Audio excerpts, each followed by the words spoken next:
Mapapagod, pero hindi susuko. Alam mo ba na may dalawang uri ng pagod na pwede mong madama? Una, yung pagod na itutulog mo lang at pagising mo, okay ka na. Pero may isang uri ng pagod na talagang kakaiba. Yun ay ang pagod na hindi nadadaan sa pahinga.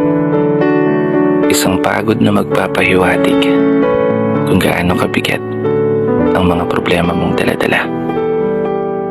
Pagod na magpapanginig ng mga luha sa mata. Pagod na magdidikta sa'yo para sabihin ayaw mo na. Mapapatanong ka na lang talaga, saan nga ba ang direksyon ng aking mga paa? Mga paang tila pagod na sa kakahakbang.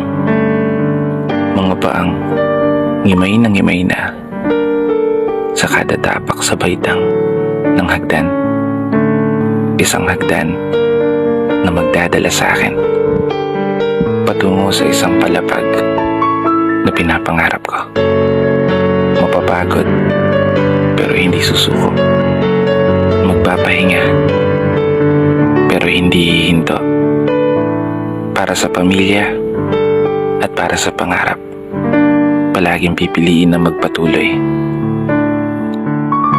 Kasi alam mo, kung ang pagod ay kapalit ng magandang kinabukasan, wala kang dahilan para sukuan ng pagod.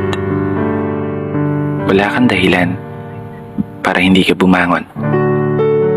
Wala kang dahilan para tuluyang magpalamon sa pagod na magbibigay sa iyo ng mga hamon at pagsubok na susukat sa iyong katatagan at kagustuhang makaahon, kagustuhang umasenso at kagustuhang magtagumpay at tuluyang makamtan yung magandang buhay na gusto mong mapasakamay. Kaya naman, tatagan mo ang mga paa mo at tibayan ng loob sa iyong paglalakbay at umasa kang kalakip ng bawat pagod ay may masaganang buhay na naghihintay. Sige, umusad ka. Dito na nagtatapos.